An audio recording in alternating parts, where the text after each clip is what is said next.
అది మనోడు సగంలో ఉన్నాడు, అది అయిపోగొట్టుకొని వస్తా. అన్న మీ ఫేవరెట్ హీరో జూనియర్ ఎన్టీఆర్ గారు. సో జూనియర్ ఎన్టీఆర్ గారు లైక్ కార్ రిలేటెడ్గా యాక్సిడెంట్స్ గురించి ప్రతి సినిమాలో ముందు ఒక మెసేజ్ ఇస్తుంటారు, చాలా heart felt message. So mechanic Rocky so cars base మీద ఉంది కాబట్టి సో మీరే అంటే మెకానిక్ రాకీ నుంచి కార్స్ విధంగా కానీ మీరేం మెసేజ్ ఇద్దాం అనుకుంటున్నారు? మెసేజ్ అయితే ఏమి ఇవ్వట్లేము తమ్ముడు, సినిమాలో అయితే చాలా మెసేజ్ ఉంది, కావాలంటే తీసుకోవచ్చు. అది సపరేట్గా అయితే ఇస్తలేము. అది డైరెక్టర్గా వచ్చి రవితేజ గారు మీ పోస్టర్స్లో రెంచ్ బార్ ఉంది కదా, అది దాని మీద 28 అని ఉంది. అది ఐ థింక్ మీరు ర్యాండమ్గా పెట్టారు అనుకోవట్లేదు. అది విశ్వక్ గారు ఏజా లేకపోతే ఏంటి స్పెషల్, ఎనీ స్పెసిఫిక్ రీజన్? అంటే ఏదో ఒక చాలా మీనింగ్ ఉండి పెట్టాం అనుకుంటారని చెప్పి చాలా ర్యాండమ్గా పెట్టామండి. సార్ విశ్వక్ గారు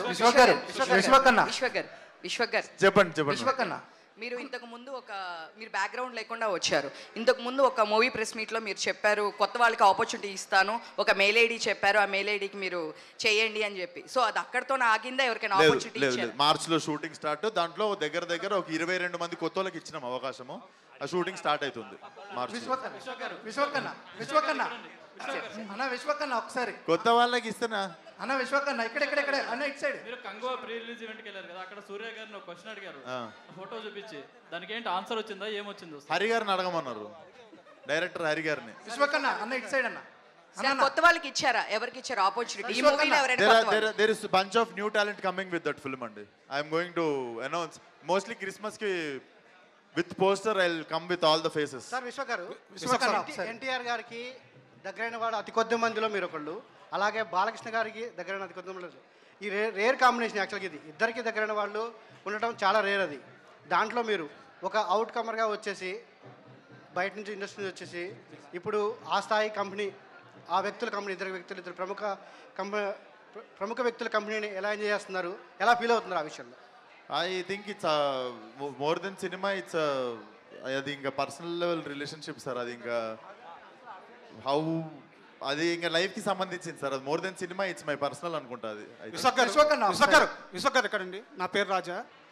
మీ లైఫ్కి సంబంధించిన ఒక విషయం నేను కొంచెం లోతుకెళ్ళి మాట్లాడతాను. డిఎన్ఏ నమ్ముతారా మీరు?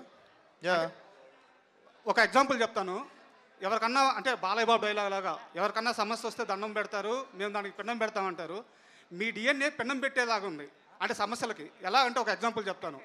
మీ నాన్నగారు చాలా చిన్న వయసులో దిల్సుఖ్ నగర్ థియేటర్ దగ్గర ఎవరో చిన్నపిల్లడు అప్పుడు ఒక 4 కొడితే మీ నాన్నమ్మ గారు తీసుకెళ్ళి ఆయన కరాటీ నేర్పించారు. అప్పటి నుంచి ఆయన కరాటే రాజు అయిపోయారు. మీరు సినిమా ఇండస్ట్రీలో సెటిల్ అవ్వడానికి, బాగా ఎస్టాబ్లిష్ అవ్వడానికి ఎవరో ఎందుకు నేనే అని చెప్పేసి అక్కడ కూడా సమస్యను దాటి మీ నాన్నగారే ప్రొడ్యూసర్ అయిపోయారు.